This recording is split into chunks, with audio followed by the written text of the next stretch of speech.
आखिर कौन था वो रोक एम्परर और क्या वो समर को हरा पाएगा या फिर समर से जीत जाएगा।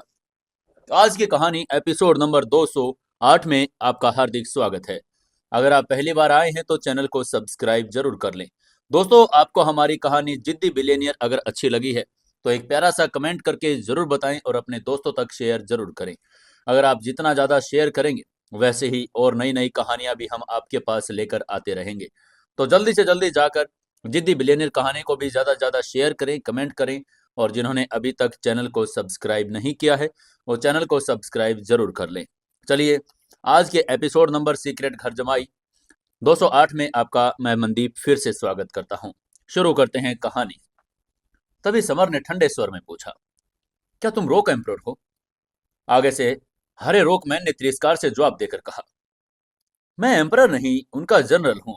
रोक एम्परर अन्य घुसपैठियों से निपट रहे हैं। समर अब समझ गया था कि रॉकमैन का एक मोहरा है, इसलिए अब उस पर और ज्यादा समय बर्बाद नहीं करना चाहता था। उसने हवा में छलांग लगाई और सीधे जनरल के सिर के वार पर कर दिया। उसके इस हमले को देखकर हरे रॉकमैन ने घबराकर अपनी रॉक कवच एक्टिवेट की। वो कवच हीरे के जैसा मजबूत था, लेकिन समर की फिजिकल पावर राक्षसी थी। एक ही पंच में उसने अजय कवच को चकनाचूर कर दिया। उसके साथ ही जनरल का सिर पत्थरों के मलबे में तब्दील हो गया। वहीं ये सब देखकर उनके बगल में खड़ा काला रोकमैन काफी कांपने लगा। उसने धीरे से बड़बड़ा कर कहा, राक्षस, तुम तो एक राक्षस हो। ये कहते वो डर के मारे भागने के लिए मुड़ा, लेकिन समर ने उसे भागने का मौका तक नहीं दिया। उसने उसकी गर्दन पकड़ ली और हवा में उठाया और उसके भी टुकड़े टुकड़े कर दिए। तभी पीच ब्लॉसम ने समर के पास आकर उसे समझा कर कहा, समर, ये रोकमैन साधारण नहीं है। इनके रोक एम्परर के पास एक संत रोक हार्ट है जो इन सब को कंट्रोल कर रहा है। समर पीच ब्लॉसम की बात सुन ही रहा था, तभी उसको डेड जनरल के शरीर पर एक बैंगनी मुहर दिखाई दी। समर ने काले पिल्ले को तुरंत उसको सूंघने के लिए कहा। उसको सूंघते ही पिल्ले ने एनर्जी को सूंघा, नॉर्थ की तरफ इशारा करके कहा, ये एनर्जी एक बाकी अंश नॉर्थ दिशा में है। उसकी ये बात सुनकर समर ने सभी को नॉर्थ की तरफ अपने पीछे चलने के लिए कहा। समर का ग्रुप नॉर्थ में 5,000 मीटर दूर पहुंचा, जहां 1,000 मीटर ऊंचा एंशियंट वृक्ष बादलों को छू रहा था। इसकी पत्तियां इंसानों से बड़ी थी। इसके पास पहुंचते ही पिल्ले ने पेड़ के तल की तरफ इशारा करके कहा, समर, रॉक एम्परर वहां मिट्टी में मिलकर छिपा हुआ है। उसकी बात सुनते ही समर ने बिना टाइम वेस्ट किए ही अपनी गोल्डन फिस्ट से पेड़ों की जड़ों पर वार कर दिया। पूरा पेड़ और जमीन हिल उठी। एक भयानक दहाड़ के साथ मिट्टी ऊपर उठी और एक विशालकाय ढांचा खड़ा हो गया, जिसके माथे पर एम्परर शब्द खुदा हुआ था। ये रोक एम्परर था, लेकिन वो बुरी तरह से घायल था। उसकी छाती में छेद था और एक आंख अंधी थी। हाथ टूटे हुए थे। समर समझ गया कि हमीद और कृतिका जैसे एम्परर ने इसे पहले ही घायल कर दिया है। इसलिए समर ने शांत स्वर में उससे कहा, रोक एम्परर, चुपचाप अपना सेंट रोक हर्ट मुझे सौंप दो और मैं तुम्हारी जान बख्श दूंगा। वरना अगर तुमने ऐसा नहीं किया तो जो भी आगे होगा उसके लिए मुझे कुछ मत कहना। उसके धमकी सुनकर रोक एम्परर डरने के बजाय ठहाका मारकर हंसने लगा। उसने जोर से हंसकर कहा, हमीद और कृतिका भी मुझे नहीं मार सके। तुम जैसे आत्म रॉयल किंगडम के 7वें स्टेज की मामूली फाइटर की क्या बिसात। उसकी बात सुनकर समर ने जवाब में कुछ भी नहीं कहा। उसने सीधे हवा में उड़कर अपनी स्ट्रेंगल हेल्ड फिस्ट और गोल्डन दाव बीज की पावर को एक्टिवेट कर दिया। काले और गोल्डन प्रकाश पर एक ग्रैंड विस्फोट रॉक एम्परर की तरफ बढ़ा। रॉक एम्परर ने अपनी स्टोन स्पिरिचुअल फिस्ट से जवाबी हमला किया। इन दोनों की टक्कर से पूरा सूर्य एम्परर मकबरा किसी भूकंप की तरह हिल उठा। रॉक एम्परर कई कदम पीछे हटा। उसका शरीर कांप रहा था। उसे विश्वास ही नहीं हो रहा था कि एक युवक उसकी पावर की बराबरी कर सकता है। वहीं इस बार समर ने अंतिम प्रहार के लिए अपनी फिस्ट तैयार की, लेकिन तभी रॉक एम्परर की आंखों में पागलपन भरी चमक आ गई। उसने एक एंशिएंट मंत्र का जाप करना शुरू कर दिया और चिल्लाकर बोला, पत्थर transformation grand power super power. अचानक रॉक एम्परर के माथे पर एक तीसरी आंख खुल गई, जिससे एक ग्रे प्रकाश की किरण निकली, समर के शरीर पर जा गिरी और समर को संभलने का मौका तक नहीं दिया। देखते ही देखते समर के पैर पत्थर के बनने लगे। वो ग्रे पत्थर धीरे धीरे उसकी छाती, बाह और अंत उसके चेहरे तक फैल गया। कियारा और जिया के गले तक चीख निकल गई। उनके सामने उनका सबसे पावरफुल फाइटर समर अब एक बेजान पत्थर की मूर्ति में तब्दील हो चुका था।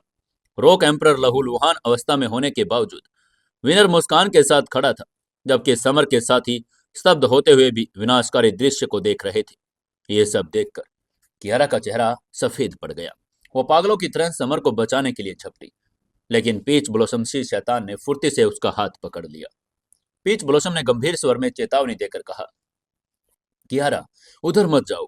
ये पत्थर ट्रांसफॉर्मेशन रॉक एम्परर की ग्रैंड पावर है, जिसे आज तक कोई संत भी नहीं तोड़ पाया। उसकी बात सुनकर कियारा के साथ बाकी लोग भी ठिठक गए। वहीं समर का शरीर अब पत्थर का बन चुका था, लेकिन उसकी चेतना अभी भी जागृत थी। उसने अपने भीतर डार्क नाइट एम्परर से टेलीपैथी से कांटेक्ट करके पूछा, सीनियर, ये कैसी माया है? मैं इस पत्थर ट्रांसफॉर्मेशन की कैद से कैसे बाहर निकलूं? उसकी बात सुनते ही डार्क नाइट एम्परर की भारी आवाज गूंजी। उसने टेलीपैथी से समर की बात का जवाब देकर कहा, यह पत्थर ट्रांसफॉर्मेशन महापावर है। इसे सिर्फ आत्मा की पावर से नहीं तोड़ा जा सकता। इसे तोड़ने के लिए तुम्हें अपने भीतर के दिव्य ड्रैगन ब्लड को एक्टिवेट करना पड़ेगा। ड्रैगन का ब्लड ही इस पत्थर ट्रांसफॉर्मेशन पावर का काल है। समर के पास समय बर्बाद करने का समय नहीं था, इसलिए उसने तुरंत अपनी इंटरनल एनर्जी की गहराई को निचोड़ा और अपने ड्रैगन ब्लड को एक्टिवेट कर दिया। तभी अचानक उस शांत पत्थर की मूर्ति के भीतर से एक ऐसी गर्जना निकली जिसने 9 स्वर्गों को भी हिला दिया था। समर के शरीर से उष्ण ब्लड का प्रवाह शुरू हो गया, जो उसकी हड्डियां और मांस से निकलकर बाहरी पत्थर की परत को पिघला लेने लगा। देखते ही देखते ये बेजान पत्थर पिघलकर हवा में गायब हो गया। समर अपने मूल मानव स्वरूप में वापस आ चुका था। उसको वापस अपने आप में आते देखकर कियारा ने राहत की सांस ली, जबकि पीस ब्लॉसम ये सब देखकर हैरान थी।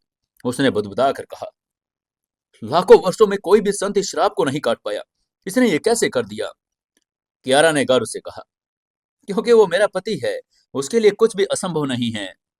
रॉक एम्परर अपने अजय श्राप को टूटता देखकर भयभीत हो गया था।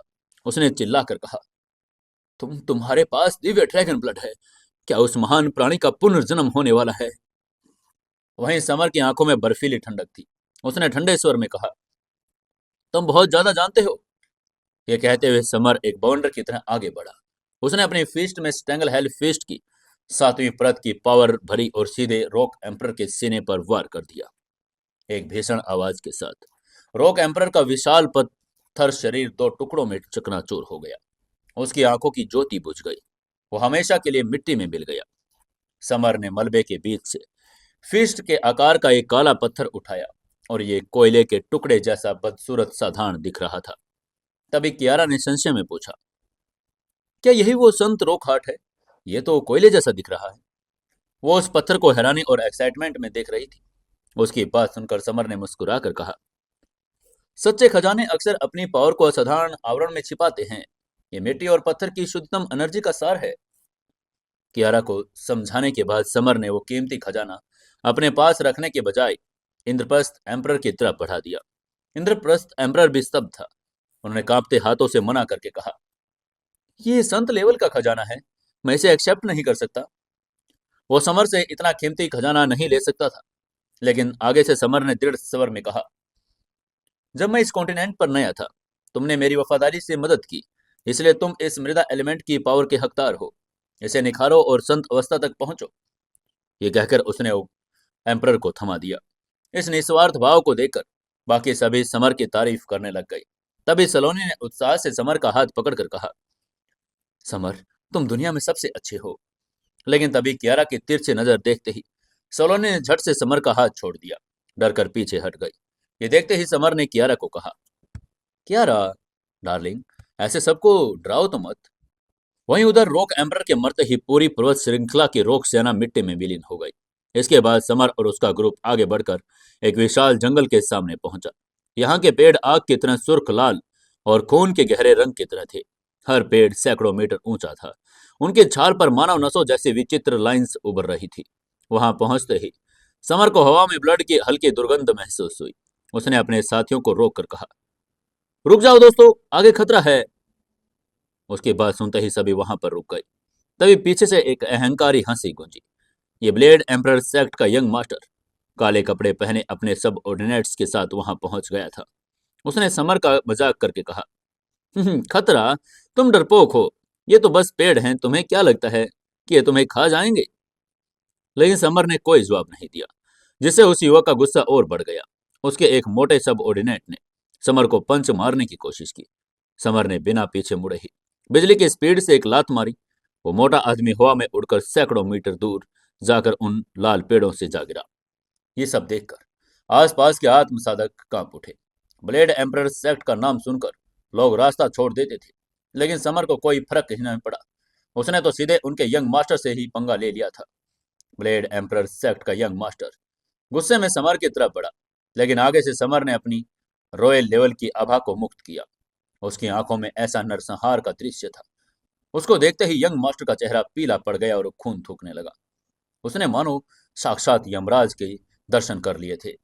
तभी समर ने ठंडे लहजे में ऑर्डर देकर कहा, अगर तुम्हें मरने का इतना ही शौक है तो इस लाल जंगल में पहले तुम ही जाओ। उसकी बात सुनकर भयभीत होकर यंग मास्टर अपने साथियों के साथ जंगल के भीतर गया। तभी सलोनी ने उससे पूछा, समर, तुमने उन्हें जिंदा क्यों छोड़ दिया? समर ने रहस्य में मुस्कान के साथ उसकी बात का जवाब देकर कहा, अंदर बहुत खतरा है। हम उन्हें चारे की तरह इस्तेमाल करेंगे ताकि हमें पता चले कि अंदर क्या क्या छिपा हुआ है। यह कहकर वो उनके पीछे चल पड़ा। इसके बाद जब वो उनके गुप्त ने उस क्रिम्सन जंगल में कदम रखा तो माहौल और भारी हो गया। पेड़ों पर बनी नसें जिंदा प्रतीत होने लगी। हवा में खून की गंध तेज हो गई।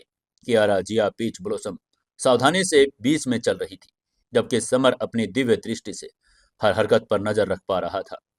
हर पेड़ का व्यास 10 मीटर से अधिक था और उन पर चमकते हुए ताबीज किसी एंशियंट शराब की तरह लग रहे थे।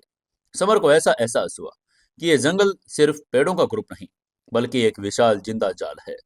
सूर्य एम्पर की समाधि के भीतर का वातावरण अब और अधिक भयावह हो जा रहा था। जैसे ही समर और उसके साथी ने क्रिम्सन जंगल की सीमा पार की, एक अजीब सा सन्नाटा छा गया। चलते चलते कियारा ने घबराकर समर का हाथ पकड़कर कहा, डार्लिंग, अभी कुछ देर पहले ब्लेड एम्पर सेक्ट के लोग यहाँ घुसे थे, लेकिन अब वो दिखाई नहीं दे रहे। यहाँ तक कि हम उनके कदमों की आवाज भी नहीं सुन पा रहे। समर की गहरी आंखें हो गई। उसने कियारा की बात का जवाब देकर कहा, कियारा, ये जंगल सिर्फ पेड़ों का ग्रुप नहीं, यहाँ एक जिंदा चाल है। नॉर्मली हम मीलों तक देख सकते हैं, लेकिन यहाँ की हवा दृष्टि को भी बांध रही है। जैसे जैसे वो आगे बढ़े, सन्नाटे को हर एक रूह कपा देने वाली चीख ने तोड़ा। वो आवाज किसी गहरे दर्द और चरम भय से भरी थी। तभी समर ने ऑर्डर देकर कहा, जल्दी चलो दोस्तों। 300 मीटर आगे बढ़ते ही उनके पैरों तले जमीन खिसक गई। एक विशाल लाल पेड़ की जड़ के पास एक कटा हुआ पैर पड़ा था। वो पैर ताजा कटा हुआ था। खून से लथपथ मांस और उभरी हुई नसें बता रही थी कि कुछ ही पल पहले वहां किसी जिंदा इंसान का हिस्सा था। बाकी का शरीर गायब था। उसको देखते ही जिया का चेहरा पीला पड़ गया। उसने घबरा कर कहा, क्या क्या यहाँ कोई राक्षसी जानवर है? काले पीले ने अपनी नाक सिकोड़ी और कहा, नहीं, यहाँ किसी जानवर की गंध नहीं। मैं सभी राक्षस जीवों को पहचानता हूँ। ये काम किसी और का है।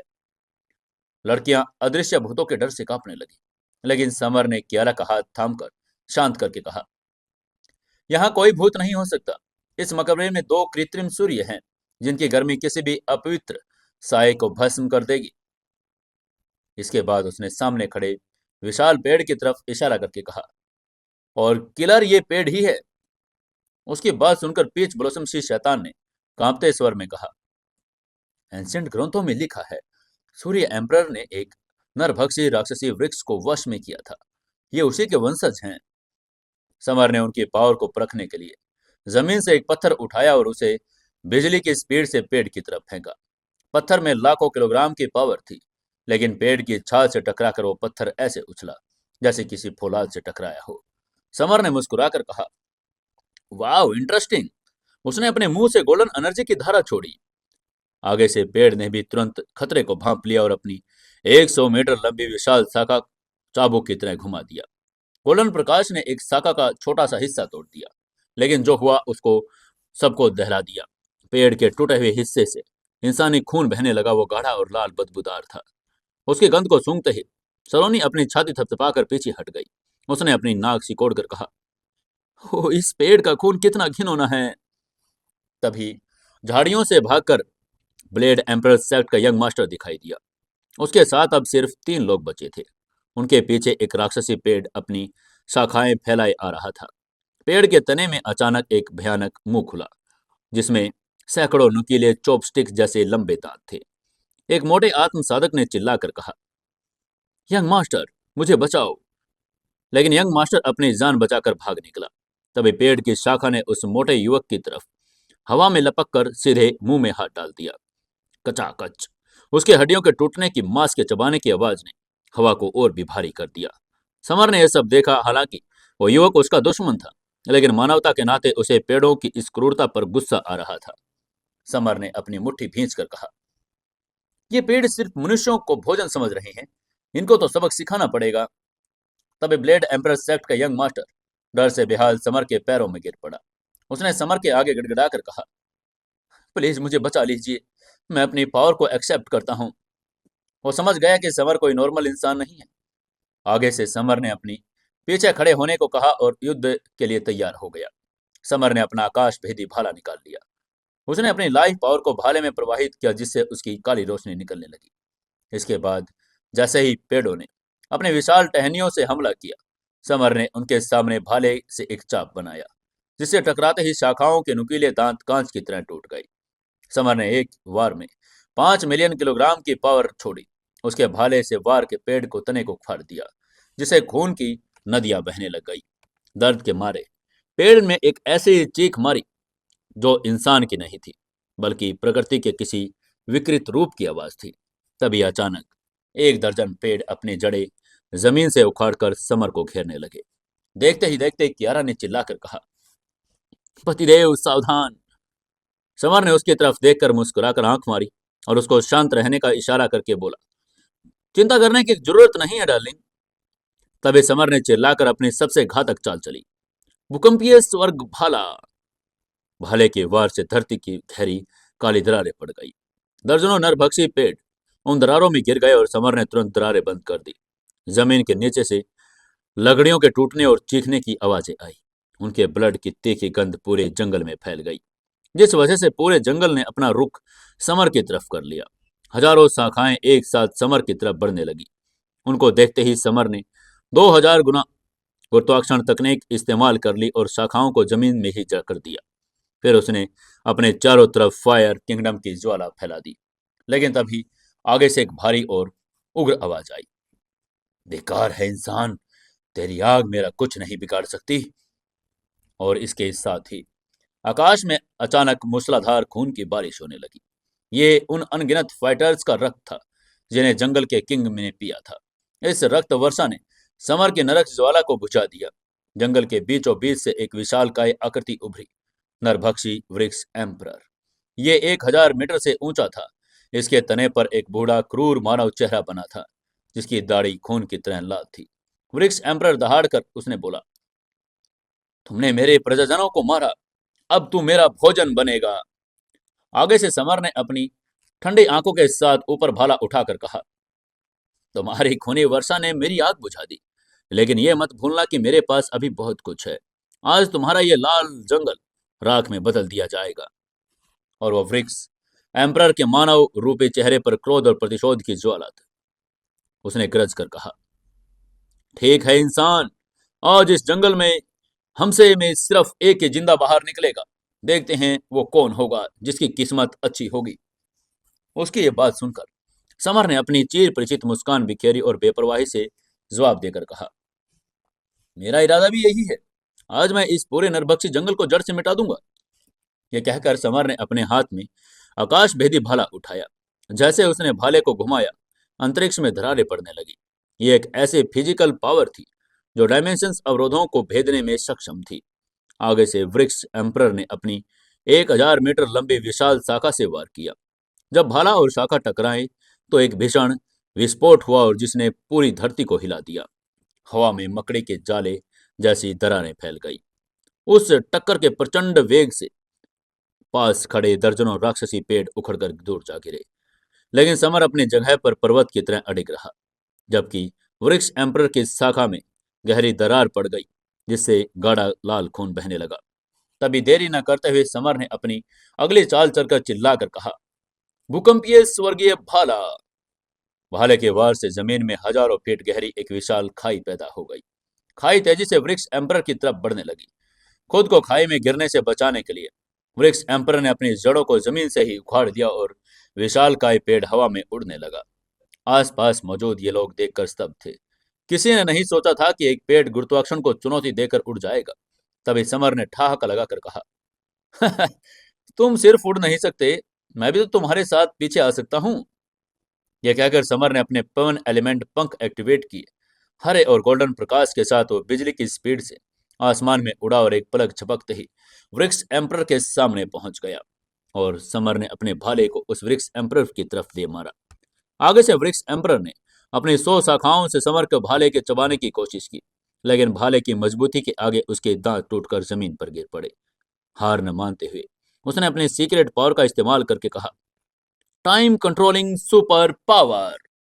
इसके साथ ही वृक्ष एम्परर ने माथे से लाल रोशनी निकाली, जिसे समर के शरीर को हवा में जमा दिया। इसके बाद वृक्ष एम्परर ने चिल्लाकर कहा, अब तुम नहीं बचोगे। ये कहकर सैकड़ों नुकीली शाखाओं से समर के सीने पर वार कर दिया। देखने वाले आत्मसाधक को लगा कि समर अब सुईदानी बन जाएगा, लेकिन समर का शरीर इनविजिबल मॉडल बॉडी के हाईएस्ट लेवल पर था। शाखाएं उसकी इस्पात जैसी त्वचा से टकराकर खुद ही टूट गई। तभी 3 सेकंड बाद, जैसे ही समय का प्रभाव कम हुआ, समर ने जवाबी हमला करके कहा, कॉन्करर फिंगर तीसरी तकनीक। समर ने समय की पावर से संबंध जोड़ा और अब वृक्ष वहीं पर जड़ हो गया। समर ने भाला मारकर उसके सिर में एक विशाल छेद कर दिया। हालांकि वृक्ष एम्परर मरा नहीं था। उसके सिर के भीतर एक लाल भंवर दिखाई दिया। यह ट्री एम्परर ग्रोथ रिंग थी, एक ऐसी सुप्रीम पावर जो उसे मौत के द्वार से वापस ले आई। वृक्ष एम्परर ने अट्टहास करके कहा, तुम्हें क्या लगा तुम मुझे मार पाओगे? ये कहकर उसने बचे हुए सैकड़ों पेड़ों को समर पर हमला करने का ऑर्डर दे दिया। वहीं उसकी बात सुनकर आगे आई समर तुरंत अलर्ट हो गया। उसने अपना बिजली रत्न निकाला और चिल्लाकर कहा, आज मैं तुम्हें बिजली का स्वाद चखाऊंगा। ये कहकर समर ने अपना बिजली रत्न एक्टिवेट कर दिया। आकाश से हजारों बिजलियां एक साथ नीचे गिरी। विजय इन वृक्ष राक्षसों की जन्मजात दुश्मन थी। समर के बिजली रत्न से निकली काली बिजली ने सैकड़ों पेड़ों को पल भर में जलाकर राख कर दिया। वृक्ष एम्परर ये देखकर कांप उठा, क्योंकि बिजली को कंट्रोल करने की पावर सिर्फ संतों के पास थी। अंततः समर ने अपनी सबसे घातक पावर का आह्वान करके चिल्लाकर कहा, गोल्डन ज्वाला। संत की गोल्डन ज्वाला समर की उंगलियों से निकलकर एम्परर के तने और शाखाओं पर जोंक की तरह चिपक गई। वृक्ष एम्परर ने दर्द में चीख कर कहा, ओह संत लेवल की ज्वाला, ये कैसे संभव है? 5 मिनट के भीतर वो विशाल काय एम्परर, जिसने हजारों फाइटर्स को निगला था, राख के ढेर में बदल गया। राख के ढेर के बीच एक पारदर्शी खूनी लाल गोलाकार थाली चमक रही थी। ये वही ट्री एम्परर ग्रोथ रिंग थी, जिसे समर की ज्वाला भी नष्ट नहीं कर पाई। समर ने तुरंत उसको उठा लिया। समर ने जैसे ही उसे अपने हाथ में लिया, उसके चेहरे पर विजय की चमक आ गई। अभी समर अपनी जीत का आनंद ले रहा था। पीछे से एक ठंडी और घमंडी आवाज आई। किसी ने उसकी तरफ आकर कहा, यह ट्री एम्परर ग्रोथ रिंग मुझे काफी पसंद है, इसे मुझे दे दो। उसकी बात सुनकर समर चौंक कर पीछे मुड़ा। वो डार्क मृदा सुप्रीम राजवंश का एम्परर विराट था। वो आत्म रॉयल किंगडम के 8वें स्टेज का मास्टर था और बहुत ज्यादा पावरफुल। उसकी आंखों में उस खजाने के लिए लालच चमक रहा था। समर की आंखों में ठंडी रोशनी लौट आई। उसे एहसास हुआ कि असली खतरा अभी नहीं टला। समर और विराट के बीच की दुश्मनी पुरानी थी। समर ने पहले ही अंडरवर्ल्ड राजवंश के मेन सलाहकार को मौत के घाट उतारा था, और अब यह फाइट किसी की मौत के साथ ही समाप्त हो सकती थी।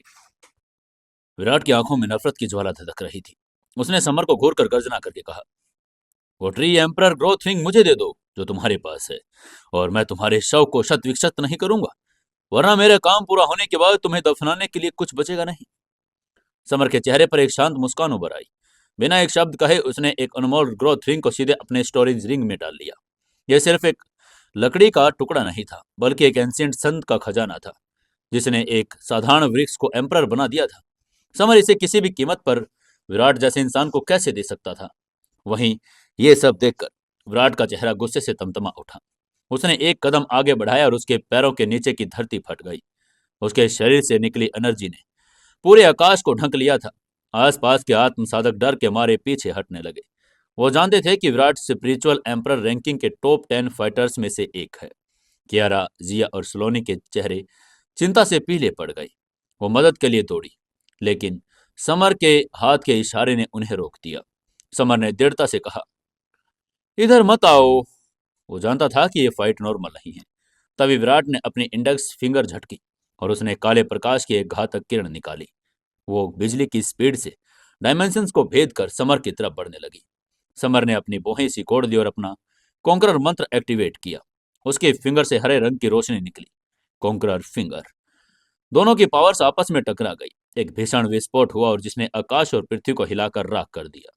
लेकिन इस धूल के गुबार में दोनों फाइटर्स अड़िग खड़े थे। विराट की आंखों में हैरानी थी। उसे उम्मीद नहीं थी कि समर इतनी आसानी से उसका वार रोक लेगा। तभी समर ने दहाड़ कर कहा, अब मेरे हमलों में से एक को आजमाओ। और उसने अपनी हेल फिस्ट की सबसे घातक तकनीक का इस्तेमाल करके कहा, सातवीं फिस्ट तकनीक, शरीर को चकनाचूर कर दो। जैसे इस समर की फिस्ट चली, हवा का प्रेशर इतना बढ़ गया कि डायमेंशंस भी फटने लगा। इसलिए आगे से विराट ने खतरे को भांप कर चिल्लाकर कहा, अंडरवर्ल्ड आर्मर। उसने इतना चिल्लाया था कि उसके शरीर पर रॉयल लेवल के 9वें स्टेज का काला कवच प्रकट हो गया। एक जोरदार धमाके के साथ समर की फिस्ट कवच से टकराई। वह अभेद्य माने जाने वाला कवच शीशे की तरह टूटकर बिखर गया और विराट को कई कदम पीछे हटने पर मजबूर होना पड़ा। आसपास खड़े लोग ये सब देखकर स्तब्ध रह गए थे। किसी ने सोचा भी नहीं था कि कोई विराट के 9वें स्टेज के कवच को एक ही बार में नष्ट कर देगा। वहीं विराट ने हाँफ कर कहा, लगता है मैंने तुम्हें कम आंक लिया। ये कहकर उसने अपना सबसे भयानक हथियार, मौत का राजदंड, 2 मीटर लंबा काला राजदंड, आत्माओं को सोखने के लिए जो कुख्यात था, वो निकाल लिया। जैसे उसने विराट ने अपना राजदंड घुमाया, काले धुएं से बने दर्जनों स्पिरिचुअल दानव सिर प्रकट हुए, जो चीख कर समर की स्पिरिचुअल चेतना पर हमला करने के लिए आगे बढ़ गई। आगे से समर ने अपनी स्पिरिचुअल तरंगों से शेर की दहाड़ लगाई, लेकिन राजदंड की पावर संत लेवल के हाफ स्टेज की थी। समर के शेर उन दानव के कमजोर पड़ने लगे। संकट को देखकर समर ने अपने भीतर फायर ड्रैगन की आत्मा को पुकार कर कहा, सीनियर प्लीज मेरी मदद कीजिए। पलक झपकते ही समर के भीतर से एक गोल्डन ज्वाला फायर ड्रैगन प्रकट हो गया। उसकी लंबाई हजारों फीट थी। उसकी उपस्थिति मात्र से ही हवा झुलसने लगी थी। ड्रैगन ने अपना मुंह खोला और दिव्य ड्रैगन ज्वाला की धारा छोड़ दी। उन पवित्र ज्वाला ने पल भर में सभी काले दानवों को राख कर दिया। विराट के चेहरे पर पहली बार सच्चा आतंक दिखाई दिया। उसने धीरे से बड़बड़ाकर कहा, दिव्य ड्रैगन ज्वाला, यह सिर्फ एक संत ही कर सकता है। इससे पहले कि वो कुछ समझ पाता, ड्रैगन की आग उसके मौत के राजदंड से जा टकराई, जिससे वो पावरफुल हथियार तड़क कर फट गया। विराट ने खून की उल्टियां की। उसका सबसे बड़ा भरोसा टूट चुका था। विराट समझ गया कि अब रुकना मौत का दावत देना है। उसने अपनी सार ब्लड को जलाया और अंडरवर्ल्ड एस्केप तकनीक का इस्तेमाल कर जमीन में समाकर भागने की कोशिश की। लेकिन तभी समर ने उपहास करके कहा, भागने की कोशिश कर रहे हो अब? ये कहकर उसने बिजली की स्पीड से अपना आकाश भेदी भाला धरती से गाड़ दिया। तभी एक करहा सुनाई दी। भाला सीधे विराट के पैर के पार निकल गया। लेकिन विराट ने दर्द के मारे चीख कर अपना पैर वहीं काटकर छोड़ दिया और अपनी बची खुची एनर्जी के साथ पाताल में ओझल हो गया। उसको ऐसे भागता देखकर समर ने ठंडी आवाज में कहा, तुम तो बच गए, लेकिन अपना एक पैर तो पीछे छोड़ गए। अब तुम इस अपमान को कभी नहीं भूलोगे। मुझसे टकराने की हिम्मत नहीं करोगे। फाइट समाप्त होते ही क्यारा दौड़कर समर की बाहों में समा गई। उसको कब से समर की चिंता हो रही थी। उसने चिंता भरे स्वर में कहा, जान, तुम ठीक तो हो ना? मैं तो बहुत डर गई थी। आगे से समर ने उसके माथे को थपथपा कर कहा, चिंता मत करो, तुम्हारा पति सबसे ताकतवर है डार्लिंग। उसकी बात सुनकर कियारा हल्के से मुस्कुरा दी और उसकी बाहों में समा गई। वहीं जिया, सलोनी और पीच ब्लॉसम दूर खड़ी उदास नजरों से सब देख रही थी। वे भी उस आलिंगन का हिस्सा बनना चाहती थी, लेकिन वो जानती थी कि फिलहाल कियारा की पोजीशन स्पेशल है। दूसरी तरफ समर ने यह सब बर्बाद न करके ट्री एम्परर ग्रोथ रिंग निकाली। उसके बाद उसने डार्क नाइट एम्परर को बुलाया। डार्क नाइट एम्परर की आत्मा तुरंत उसकी तलवार से बाहर आ गई। उसने रिंग को लालच भरी नजरों से देखा। समर ने उदारता दिखाकर जादुई रिंग को 4 भागों में विभाजित किया और एक अपने लिए, बाकी 3 dark night emperor, fire dragon और काला सफेद चक्की के पत्थर के लिए। इसके बाद समर ने ध्यान लगाया और उस रिंग की स्पिरिचुअल एनर्जी को सोखना शुरू कर दिया। जब समर ने अपनी आंखें खोली तो उसने निकली रोशनी दूर खड़ी एक पहाड़ी के परखचे उड़ा दिए। उसकी स्पिरिचुअल पावर अब आत्म रॉयल के 9वें स्टेज पर पहुंच चुकी थी। यह वही लेवल था जिस पर दुनिया के सबसे पावरफुल एम्परर विराजमान थे। समर अब पहले से कहीं अधिक निर्भीक था। वो अपने ग्रुप के साथ सूर्य एम्परर के मेन समाधि रूम की तरफ बढ़ चला। उसके रास्ते में जितने भी आत्म साधक मिले, वे समर का नाम सुनते ही अपने आप रास्ता छोड़ने लगे। रास्ते में खड़ी एक छोटी लड़की ने अपने पावरफुल बड़े भाई से कहा, भैया, आप इस आदमी के लिए रास्ता क्यों छोड़ रहे हैं? उसके भाई ने कांपते स्वर में कहा, चुप रहो छोटी, ये समर है। इसने अभी अभी सुप्रीम राजवंश के एम्परर का पैर काट दिया और उसका संत लेवल का हथियार भी तबाह कर दिया। इससे उलझने का मतलब है निश्चित मौत। पूरे सूर्य एम्परर के मकबरे में अब एक ही नाम गूंज रहा था, समर और समर। वो सुप्रीम पावर जो अब अपनी विरासत हासिल करने के लिए मौत के साय में आगे बढ़ रही थी। वहीं नरभक्षी जंगल की छाया अभी पीछे ही छुटी थी कि अचानक समर के कदम ठिठक गई। उसकी तेज नजरों ने दूर एक आकृति को पहचान लिया। वो कोई और नहीं, शैतान रैंकिंग लिस्ट में नंबर 1 शैतान शौर्य था। समर ने कियारा और अपने साथियों की तरफ मुड़कर धीमे स्वर में कहा, तुम लोग यहीं रुको, मैं अभी आता हूं। और ये कहकर वो आगे बढ़ गया। अगले ही पल समर और शौर्य एक ऊंचे पर्वत की गुप्त गुफा के सामने थे। शौर्य ने घुटने टेक कर समर के सामने अपना मस्तक झुकाकर कहा, यंग मास्टर, मेरा प्रणाम स्वीकार कीजिए। समर ने मुस्कुराकर उसे अपने हाथों से उठाकर खड़ा करके कहा, शौर्य, तुम 10 महान शैतान किंगों में से एक हो। हमारे बीच इस फॉर्मेलिटी की आवश्यकता नहीं।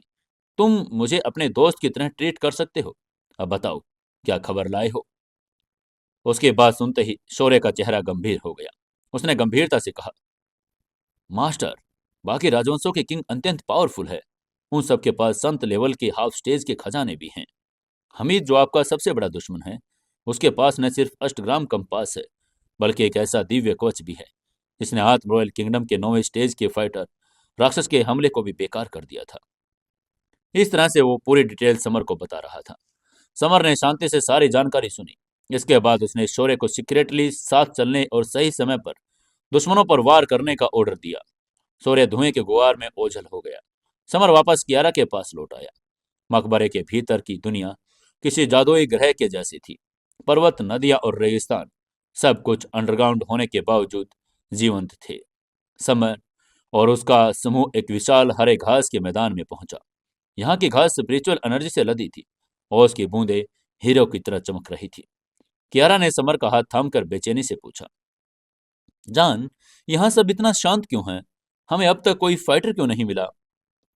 कियारा की तरह समर को भी कुछ गड़बड़ लग रही थी।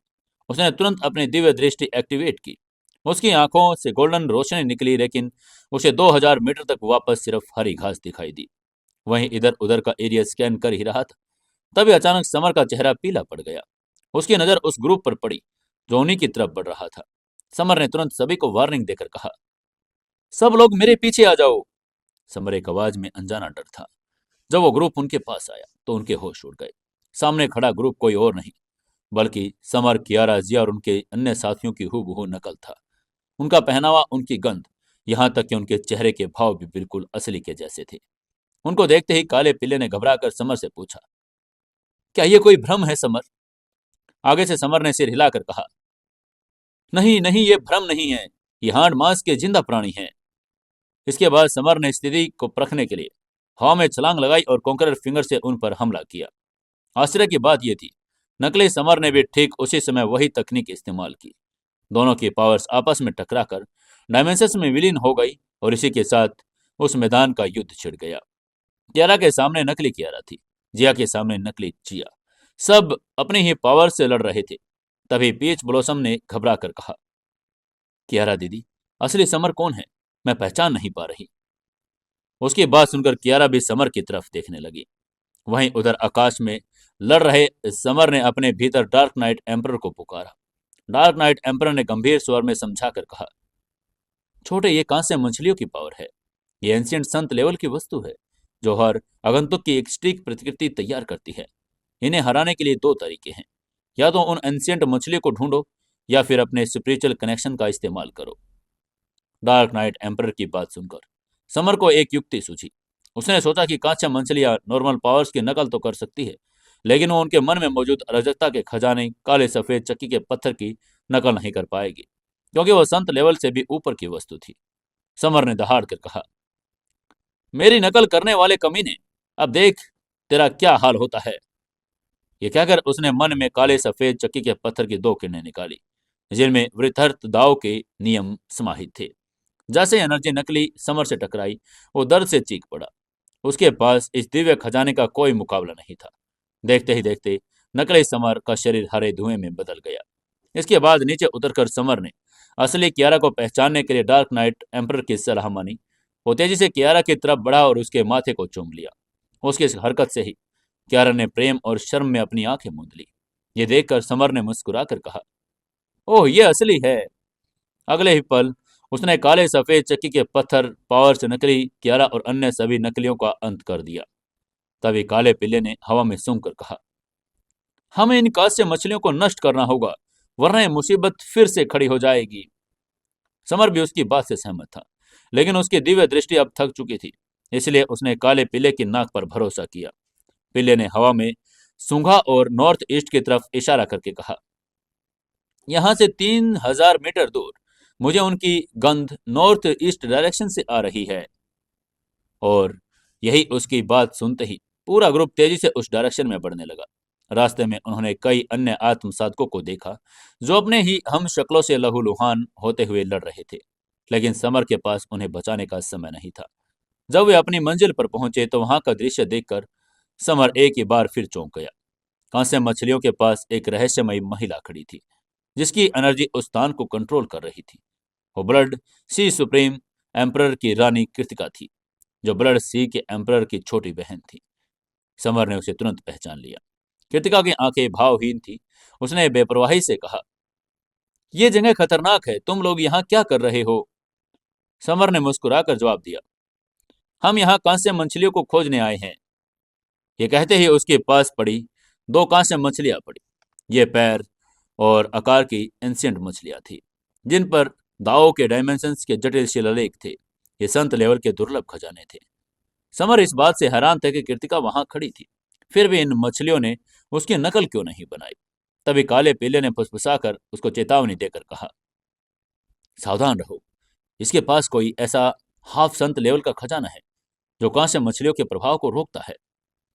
वे आपस में बातें कर रहे थे, तभी अचानक आकाश में गर्जना हुई हवा को चीरकर कई पावरफुल फाइटर वहां उतरे। ये हमीद, विष्णु, विराट, जो एक पैर से लंगड़ा रहा था, शैतान एम्परर, दानव एम्परर और घोस्ट एम्परर थे। समर को देखते ही विराट की आंखों में प्रतिशोध की ज्वाला भड़क उठी। वहीं दूसरी तरफ कियारा इन सबकी संयुक्त एनर्जी को महसूस कर पीली पड़ गई थी।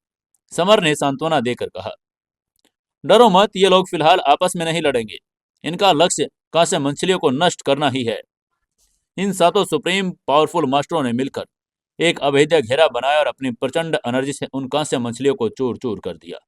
जैसे ही मछलियां नष्ट हुई, वो पूरा घास का मैदान गायब हो गया और उसी जगह पर हवा में अनगिनत पारदर्शी बुलबुले तैरने लगे। तभी समर ने हैरान होकर कहा, दाओ हट के बुलबुले। समर के स्वर में आश्चर्य था। उसकी बात सुनकर कियारा ने जिज्ञासा से पूछा, ये क्या है। समर ने उसको समझा कर कहा, यह बुलबुले एक आत्म साधक की इच्छा पावर, उनके संकल्प का प्रतिबिंब है। दाव के मार्ग पर बढ़ने के लिए सब कुछ, धन, स्त्री, मोह, त्याग देने की पावर इनमें समाहित है। इन्हें जितना अधिक ग्रहण करोगे, तुम्हारा दाव हृदय उतना ही दृढ़ होगा। तभी हमीद और कृतिका तेजी से बुलबुले पकड़ने लगे। उन्होंने लगभग 3,000 बुलबुले पकड़े, लेकिन समर की स्पीड और संकल्प अद्भुत था। देखते ही देखते 20,000 से अधिक बुलबुले उसने ग्रहण कर लिए। यह देखकर चारों राजवंश के एम्परर की आंखों में जलन और ठंडी नफरत उतर आई। उन्हें समझ आ गया कि समर का भविष्य उनसे कहीं अधिक ग्रेट है, लेकिन कोई कुछ भी नहीं बोल रहा था। सभी शांति से अपने अपने काम पर लगे हुए थे। तभी अचानक वहां की शांति भंग हो गई। हवा में पोप पोप की आवाजें गूंजी और दाव हट के बुलबुले अस्थिर होकर फटने लगे। यह विस्फोट इतना भयानक था कि कई कमजोर आत्मसाधक तुरंत मारे गए। वहीं हमीद और अन्य एम्परर अपने साथियों को लेकर वहां से भाग खड़े हुए। ये सब कियारा ने चिल्लाकर कहा, जहान चलो यहाँ से, ये जगह फटने वाली है। लेकिन समर अड़िग था। उसने दृढ़ता से कियारा से कहा, तुम लोग सुरक्षित बाहर निकलो, मुझे कुछ खोजना है। लेकिन कियारा नहीं मानी। उसने समर के साथ रहने की जिद की। जब कियारा के साथ रहने की जिद की तो समर उसे लेकर घास के मैदान की उस गहराई की तरफ बढ़ा जहां से वो बुलबुले निकल रहे थे। वहां एक गुफा नुमा छेद था। समर ने अपनी गोल्डन एनर्जी से रास्ता साफ किया और भीतर एंटर कर गया। गुफा के सबसे गहरे हिस्से में एक मुट्ठी के आकार का हीरा चमक रहा था। यही तो दाव हार्ट बीज था। वो बीज स्पिरिचुअल था। समर को देखते ही वो डायमेंशंस में भागने लगा, लेकिन तभी समर ने अपनी इंट्यूशंस पावर और डायमेंशन ताबीज के इस्तेमाल कर डायमेंशन में हाथ डाला और छटपटाकर उस बीज को जकड़ लिया। इसके बाद गुफा के बाहर आकर समर ने वो इंद्रधनुषी चमक वाला बीज कियारा को थमा कर कहा, हनी, ये तुम्हारे लिए मेरा गिफ्ट है। ये कहकर समर ने कियारा के चारों तरफ एक प्रोटेक्शन व्यू रचना बनाई और कियारा को उस बीज को रिफाइन करने को कहा। कियारा भी तुरंत पालथी मारकर बैठ गई। उसने फिनिक्स अमर मंत्र का जाप शुरू किया। जैसे ही बीज की एनर्जी उसके शरीर में प्रवाहित हुई, ice Phoenix blood line totem की पावर 0.1% से बढ़कर सीधा 1% हो गई और ये 10 गुना बड़ा सुधार था। इसके बाद कियारा का शरीर हवा में तैरने लगा। जब उसने आंखें खोली तो उसकी पुतलियों में ये ग्रह और नक्षत्र घूम रहे थे। उसकी आंखों में सफेद प्रकाश की 2 किरणें निकली, जिन्होंने दूर स्थित एक विशाल पहाड़ को पल भर में राख कर दिया था। ये देखकर समर हैरान होकर बोला, ये कौन सी पावर है? आगे से कियारा ने मधुरता में जवाब देकर कहा, ये फिनिक्स आई है। ये मुझसे 3 स्टेज ऊपर के दुश्मनों को भी भस्म कर सकती है। यहां तक कि रॉयल लेवल के खजाने भी इसे नहीं रोक सकते। उसकी बात सुनकर समर की खुशी का ठिकाना न रहा। अब उसकी पत्नी पहले से कहीं ज्यादा सुरक्षित और पावरफुल थी। इसके बाद वो दोनों एक दूसरे का हाथ पकड़कर खुशी खुशी बाहर निकले, जहां जिया और बाकी साथी उनकी प्रतीक्षा कर रहे थे। उनके बाहर आते ही काले पीले ने जब कियारा की एनर्जी को महसूस किया तो वो खौफनाक से पीछे हट गए। उसे समझ आ गया था कि समर और उसका परिवार अब उस मकबरे के सबसे बड़े दावेदार बन चुके थे। काले पिल्ले का अस्तित्व भले ही पृथ्वी पर कुत्तों के पूर्वजों के रूप में था, लेकिन दिव्य प्राणियों के सामने उसकी राक्षसी प्रकृति कांप उठती थी। आइस फिनिक्स जैसे प्राणियों का भय उसके ब्लड में समाया हुआ था। कियारा के भीतर उस आइस फिनिक्स का ब्लड लाइन टोटम एक्टिवेट हो चुका था, जो अराजक यूनिवर्स में आकाश और पृथ्वी की उत्पत्ति के बाद पहला प्राणी माना जाता था। फिनिक्स की अमर पावर्स का मुकाबला सिर्फ असली ड्रैगन या सफेद बाघ जैसे गिने चुने प्राणी कर सकते थे। वहीं आकाश पक्षी सांप भी कियारा में आए इस बदलाव को महसूस करके हैरान था। वो जानता था कि दिव्य प्राणियों में राक्षसी जीवों को दबाने की क्षमता थी। इसी बीच जिया ने समर की तरफ हाथ बढ़ाकर कहा, समर, कुछ हजार आत्मसाधक घास के मैदान को पार कर चुके हैं। वे जल्द ही सूर्य एम्परर के मेन समाधि रूम तक पहुंचने वाले हैं।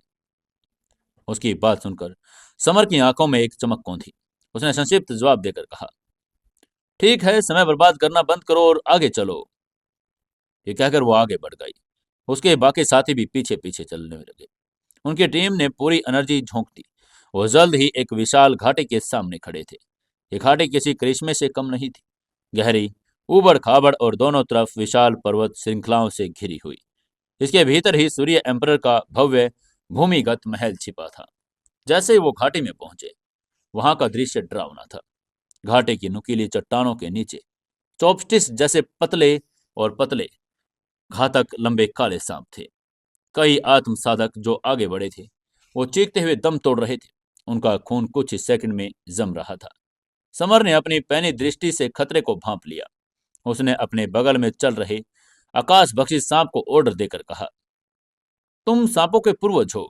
इन छोटे जीवों को संभालना तुम्हारा कर्तव्य है। उसकी बात सुनते ही आकाश बख्शी सांप एक तीर की तरह आगे बढ़ा। बाकी साधक जो पहले ही राक्षसी वृक्ष वन में समर का खौफ देख चुके थे, तुरंत रास्ते से हट गए। लेकिन यहाँ एक अजीब बात हुई। जब आकाश बख्शी सांप ने अपनी गंध से काले सांपों पर प्रेशर डालने की कोशिश की, तो वे डरे नहीं बल्कि और अधिक आक्रामक होकर उस पर टूट पड़े। ये देखकर समर ने हैरान होकर काले पिल्ले से पूछा, ये काम क्यों नहीं कर रहा? उसको समझ ही नहीं आ रहा था कि आकाश बख्शी सांप की प्रेशर पावर कम क्यों नहीं हो रही। काले पिल्ले ने गंभीर स्वर में उसको बताकर कहा, ये क्रिम्सन फायर कॉन्टिनेंट है, जो एक हाई लेवल का ग्रह है। यहाँ की प्रजातियां पृथ्वी से भिन्न और कहीं ज्यादा पावरफुल है। जब तक आकाश बख्शी सांप संत लेवल तक नहीं पहुंच जाता, वो यहाँ के सांपों को सिर्फ अपनी गंध से वश में नहीं कर पाएगा। उसकी बात सुनकर समर ने हल्के से सिर हिलाया। हालांकि आकाश बख्शी सांप कमजोर नहीं था। उसने अपनी हार एक्सेप्ट करने के बजाय अपना मुंह खोला और एक काला भंवर उगल दिया, जिसने पल भर में दर्जनों जहरीले सांपों को निगल लिया और उन्हें एनर्जी में बदल लिया। इसके बाद वो समर के पास आए और आगे बढ़ने लगे, लेकिन घाटी से निकलते ही आकाश बख्शी सांप अचानक रुक गया। उसने हवा में किसी बड़े खतरे को महसूस किया और समर से कहा, समर, वो सिर्फ नॉर्मल सेवक थे, असली नाग एम्परर यहीं कहीं घात लगाए बैठा है। उसकी बात सुनते ही समर ने अपनी दिव्य दृष्टि का इस्तेमाल किया। उसने देखा कि हजारों लाल रंग के वल्गर सांप डायमेंशन में छिपे हुए हैं और वो किसी भी पल हमला कर सकते थे। समर ने कियारा की सिक्योरिटी की जिम्मेदारी अपने सहयोगियों को दी और खुद डायमेंशन ताबीज लिपि का इस्तेमाल कर डायमेंशन एरिया में प्रवेश कर गया। डायमेंशन के भीतर समर ने अपनी नई सीखी हुई तकनीक वृक्ष वलय आत्मा तूफान का आह्वान किया। स्पिरिचुअल एनर्जी के सैकड़ों छल्लों ने उन लाल सांपों की आत्माओं को चीर दिया। फिर एक 700 फुट लंबी पावर का इस्तेमाल और बड़े झुंड से खून की धुंध में बदल दिया। जैसे ही समर वास्तविकता में लौटा, उसने देखा कि हजारों लाल सांप कियारा की तरफ बढ़ रहे हैं। समर कियारा की मदद के लिए आगे बढ़ा, लेकिन उसने उसे रोक दिया। कियारा ने दृढ़ता से कहा, मत आओ, मैं अपनी फिनिक्स आई का इस्तेमाल करना चाहती हूँ। ये कहकर कियारा ने अपनी स्पिरिचुअल एनर्जी को जागृत किया। जैसे ही उसने आंखें खोली, दो प्रचंड सफेद लेजर किरणें निकली। हवा में फिनिक्स की चीखें गूंज उठी। वे किरणें किसी मिसाइल्स की तरह सांपों के झुंड से टकराई और पल भर में सब कुछ राख हो गया। आसपास के आत्म साधक ये देखकर दंग रह गए थे कि एक यंग लड़की ने उन पावरफुल सांपों को एक ही झटके में नष्ट कर दिया, जो आत्म रॉयल लेवल के फाइटर के बराबर थे। तभी समर ने गर्व से कियारा का हाथ थामा और कहा, जान, तुम्हारी फिनिक्स आई और मेरी ड्रैगन बोन से कम पावरफुल नहीं है। उसे अब अपनी पत्नी पर गर्व हो रहा था। तभी सभी को एक गरजती हुई आवाज सुनाई दी, नीच इंसानों, मेरे सेवकों को मारने का अंजाम मौत है। इसी के साथ डायमेंशन को चीरते हुए 7 किलोमीटर लंबा एक विशालकाय नाग एम्परर प्रकट हुआ। उसका शरीर आकाश को ढक रहा था। वह आत्म रॉयल किंगडम लेवल के 7वें स्टेज के टॉप पर था। समर ने निडर होकर उसे देखा। तभी नाग एम्परर ने अपनी आंखों से लाल लेजर दागी, जिससे समर ने अपनी गोल्डन एनर्जी से 2 टुकड़ों में काट दिया। समर ने अपनी स्टोरेज रिंग से आकाश भेदी भाला निकाला। इसकी आभा इतनी पावरफुल थी कि क्रिम्सन फायर कॉन्टिनेंट का वायुमंडल कांपने लगा। समर ने बिजली की स्पीड से हमला किया। भाले के प्रहार ने नाग एम्परर के मजबूत शल्कों को चकनाचूर कर दिया। हताश होकर नाग एम्परर ने अपना हथियार अंतिम चलाया, 9000 डिग्री सेल्सियस की लाल ज्वाला। और यह ज्वाला देखकर समर हंसा और उसने उस पूरी आग को निगल लिया। देखने वाले अपनी आंखों पर विश्वास ही नहीं कर रहे थे। तभी समर ने पलटवार करके 9500 डिग्री की गोल्डन ज्वाला थूक दी। इस ज्वाला ने नाग एम्परर की पूंछ को जकड़ लिया। वो आग इतनी भयानक थी कि नाग एम्परर को अपनी जान बचाने के लिए खुद अपनी पूंछ काटनी पड़ी। अंत में नाग एम्परर ने अपनी सबसे बड़ी पावर, सुप्रीम पावर का भक्षण तकनीक का इस्तेमाल किया। एक विशाल लाल भंवर बनाया। उसके इस हमले को देखकर समर ने उपहास करके कहा, हो, मेरे सामने भक्षण की पावर। समर, जिसकी रगों में यूनिवर्स को जीतने वाला भक्षक ब्लड लाइन टोटम दौड़ रहा था, उसने एक विशाल ब्लैक होल पैदा किया और उस काले भंवर ने नाग एम्परर के हमले और उसकी एनर्जी को पूरी तरह सोख लिया, जिससे नाग एम्परर पावरहीन होकर जमीन पर गिर गया। तभी समर ने एनर्जी के अंतिम गोले से उसके विशाल शरीर को मांस के टुकड़ों में बिखेर दिया। धूल जमने के बाद वहां एक बाल्टी के आकार का चमकीला लाल दानव नाभिक बचा था, जिस पर स्वर्ग और पृथ्वी की रहस्यमय दाव मुहर अंकित थी। समर ने उस कीमती नाभिक को उठाया और उसे आकाश भक्षी सांप की तरह फेंक कर कहा, इसे लो, ये तुम्हारी अगली उन्नति का मार्ग प्रशस्त करेगा। आकाश बख्शी सांप ने भी लपक कर वो नाभिक पकड़ लिया। आकाश बख्शी सांप ने आभार व्यक्त किया और अपना मुंह खोलकर एक गहरा काला भंवर बनाया। पलक झपकते ही उसने उस विशाल नाभिक को सोख लिया। उसका शरीर भले ही छोटा था, लेकिन उसके भीतर एक छोटे यूनिवर्स जैसी अनंत क्षमता थी। जैसे जैसे उसने नाभिक को परिष्कृत किया, उसका रंग और भी गहरा काला होता गया। उसकी आंखों में एक ऐसी रहस्यमय एनर्जी निकलने लगी जो किसी की भी आत्मा को खींच सकती थी। अपनी नई पावर का परीक्षण करने के बाद उसने एक और भंवर उगला, जिसके पास एक ऊंचे पर्वत को कांच की तरह चकनाचूर कर दिया। उसकी इस पावर को देखकर समर ने मुस्कुराकर कहा, बधाई हो, अब तुम भी मेरी तरह रॉयल किंगडम के 7वें स्टेज पर पहुंच गए हो। आकाश बख्शी सांप ने जवाब दिया, समर, लेवल समान हो सकता है, लेकिन तुम्हारी फाइटिंग एबिलिटीज के सामने अभी भी मैं कुछ नहीं। इस सब के साथ वो आगे बढ़ने लगे। रास्ते में समर ने अपनी अजय पावर से कई खतरों को नष्ट कर दिया। चलते चलते कियारा ने समर की तरफ देखकर पूछा, जान, ये सब तुमसे इतना क्यों डरते हैं? वे तुम्हें किसी शैतान की तरह देखते हैं। समर ने शांति से जवाब देकर कहा, हनी, यही हमारी सिक्योरिटी है। अगर वो लोग मुझे शैतान समझेंगे तो हमसे दूर रहेंगे, हमारे मार्ग में बाधा नहीं डालेंगे। कियारा को अब उसकी बात समझ आ गई थी। वो मुस्कुराई और उसके साथ चलने लगी। जल्द ही वो लोग एक विशाल दलदल के किनारे पर पहुंचे, जो हजारों वर्ग किलोमीटर में फैला हुआ था। वहां से उठती सड़ांध और काली मिट्टी किसी को भी डराने के लिए काफी थी। किनारे पर खौफजदा साधक आपस में चर्चा कर रहे थे कि कैसे एक पावरफुल आत्म रॉयल किंगडम लेवल के फाइटर को इस दलदल ने निगल लिया और उसकी हड्डियां बची हुई थी। तभी समर ने एक भारी चट्टान उठाकर दलदल की तरफ फेंकी। जैसे चट्टान वहां पहुंची, एक अदृश्य फोर्स ने उसे नीचे खींच लिया और वो लाखों टुकड़ों में बिखर गई। तभी समर ने गंभीर होकर कहा, ओह, ये तो एक गुरुत्वाकर्षण दलदल है। ये खुद गुरुत्वाकर्षण तकनीक का ज्ञाता था, इसलिए उसने तुरंत खतरे को भांप लिया। समर ने कियारा को किनारे पर रुकने का ऑर्डर दिया। शोम एक नीली बिजली की तरह दलदल के ऊपर उड़ गया, लेकिन गुरुत्वाकर्षण इतना प्रचंड था, एक धमाके के साथ समर सीधे काली मिट्टी के भीतर ही समा गया। ये देखते ही देखते किनारे पर खड़ी कियारा चिल्लाई। वो समर की मदद के लिए आगे बढ़ रही थी, लेकिन जिया ने उसे रोक कर कहा, चिंता मत करो कियारा, समर गुरुत्वाकर्षण तकनीक जानता है। वो शायद ये देखना चाहता है कि इस दलदल की तह में क्या छिपा है। और उसकी बात सुनकर कियारा भी रुक गई। वहीं उधर दलदल के भीतर समर ने एक प्रोटेक्शन प्रकाश व्यू रचना बनाई। तभी चारों तरफ संरक्षक मिट्टी उसे गलाने की कोशिश कर रही थी। उसने एक प्रकाशमान मोती निकाला, जिसकी धवल रोशनी ने दलदल के अंधेरे को चीर दिया। सैकड़ों मीटर नीचे पहुंचने पर समर को लाशों का एक भयानक एनर्जी महसूस हुई। वहां उसे एक विशाल शव मिला, जिसके भीतर से लंबे हरे बाल उग रहे थे। अचानक वे बाल जिंदा हो उठे, समर को जकड़ने के लिए बढ़े। समर ने अपनी नॉर्मल फायर पावर का इस्तेमाल किया, लेकिन वो बाल नहीं चले। तभी उस दिमाग में डार्क नाइट एम्परर की आवाज गूंजी। उसने टेलीपैथी से कहा, सावधान रहो समर, ये शव 5,000 साल पुराना है। ये सूर्य एम्परर का खास कोई जनरल रहा होगा।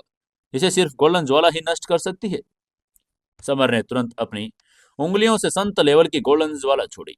आग के उस चक्रवात ने उन हरे बालों को राख कर दिया। तभी वो लाश उठ खड़ी हुई। उसके नाखून आधे मीटर लंबे थे। उसकी आंखों में एक आदिम भूख थी। उस लाश ने हकला कर कहा, इंसान, सूर्य एम्पर की कब्र में आने की तुम्हारी हिम्मत कैसे हुई? मैं तुम्हें जिंदा खा जाऊंगा। उसकी आंखों में खतरनाक किलिंग इंटेंट चलक रहा था। आगे से समर ने निडरता से पूछा, तुम कौन हो और सूर्य एम्परर से तुम्हारा क्या संबंध है? लाश ने गर्व से उसकी बात का जवाब देकर कहा, मैं सूर्य एम्परर का द्वितीय जनरल हूं। अब मैं यहाँ का रक्षक अमर एम्परर हूं। ये कहते हुए एम्परर ने अपनी उंगलियों से हरे रंग की विनाशकारी किरण छोड़ी और समर पर हमला कर दिया। आगे से समर ने अपनी गोल्डन ज्वाला से उनका मुकाबला करना लगा, लेकिन एम्परर ने देखा कि समर के पास लिमिटेड ज्वाला है, तो उसने एक साथ 10 किरणें दाग दी। आगे से समर ने इस बार अपना आकाश भेदी भाला निकाला। उसके भाले ने उन किरणों को हवा में बिखेर दिया। एम्परर ये देखकर चौंक गया था। उसने हैरान होकर कहा, ये भाला, ये तो आकाश भेदी संत का हथियार है। तुम उससे कैसे जुड़े हो? लेकिन समर ने कोई जवाब नहीं दिया। उसने भाले से प्रहार करना शुरू कर दिया, जिसकी मार से अमर एम्परर की अभेद्य हरी खाल फटने लगी। क्रोधित होकर अमर एम्परर ने अपनी फिस्ट घुमाई और दलदल के भीतर ही कई पावरफुल भंवर बना दिए।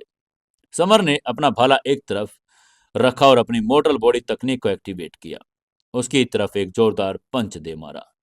जब दोनों का पंच आपस में टकराया, तो ऐसा लगा मानो पूरा यूनिवर्स फट जाएगा। सतह पर खड़े साधकों को ऐसा महसूस हुआ जैसे उनके पैर जमीन में धंस रहे हो। तभी अमर एम्परर ने अपनी अंतिम चाल चलकर चिल्लाकर कहा, अमर एम्परर गुरुत्वाकर्षण तकनीक। उसने अपना पूरे दलदल में विशाल भंवर बना दिया। गुरुत्वाकर्षण फोर्स सामान्य से 5,000 गुना अधिक पावरफुल हो गया। इस फोर्स से सतह पर खड़ी कियारा अन्य साधक भी हिल नहीं पा रहे थे। उनके पैर मिट्टी में धंसते जा रहे थे। वहीं नीचे दलदल की गहराई में समर की सिचुएशन भी खराब होने लगी। दो अलग अलग रॉयल लो का टकराव हो रहा था, एक लाइफ का और दूसरा डेथ एनर्जी का। समर का शरीर पीछे की तरफ झुक रहा था और उसके मुंह से खून की बूंदें भी निकलने लगी थी। वहीं कियारा ने दूर से समर को संघर्ष करते देखा। उसका दिल बैठ गया, लेकिन वो उस भारी गुरुत्वाकर्षण के कारण एक कदम भी आगे नहीं बढ़ा पा रही थी।